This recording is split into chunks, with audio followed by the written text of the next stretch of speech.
Lahat tayo ay nabubuhay nang may maraming utang sa ibang tao.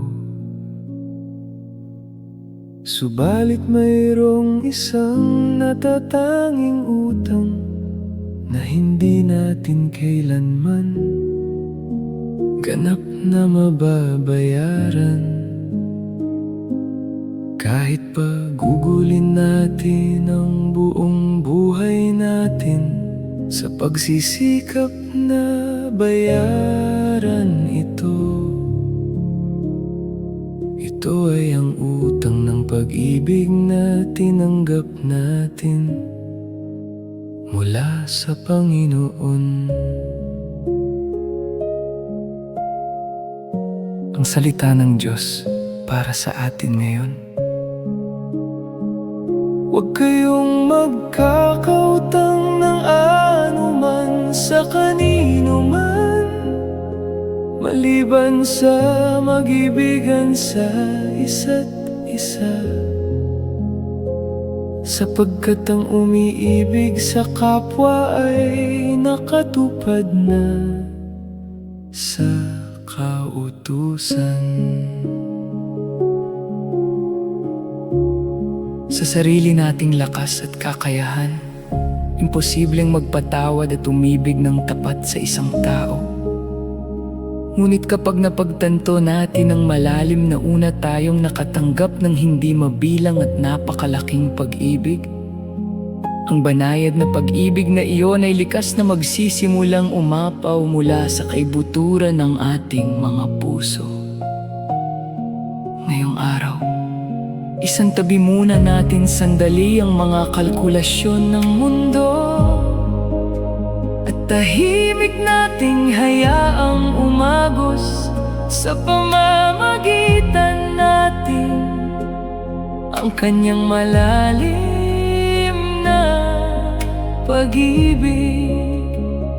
Ipinapanalangin ko na ito ay maging isang banal at pinagpalang araw para sa ating lahat. Ito ay sadyang tila isang himig ng pag-ibig.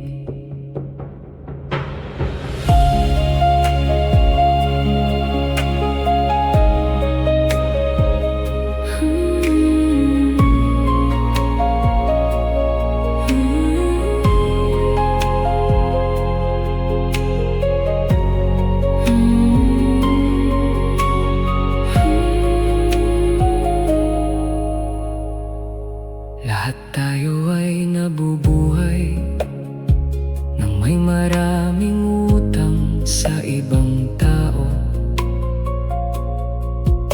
Subalit mayroong isang natatanging utang na hindi natin kailanman ganap na mababayaran.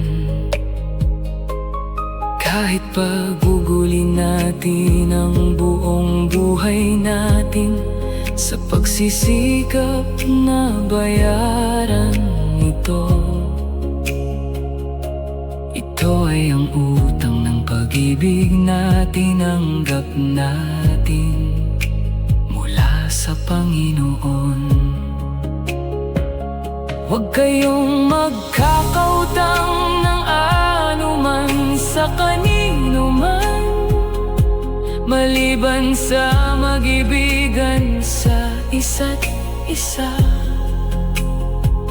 Sapagkat ang umiibig sa kapwa ay nakatupad na sa kautusan. Roma Kabanata 13, talata 4. Sa sarili nating lakas at kakayahan, imposibleng magpatawad at umibig ng tapat sa isang tao. Ngunit kapag napagtanto natin ang malalim na una tayong nakatanggap ng hindi mabilang at napakalaking pag-ibig, ang banayad na pag-ibig na iyon ay likas na magsisimulang umapaw mula sa kaibuturan ng ating mga puso. Isang tabi muna natin sandali ang mga kalkulasyon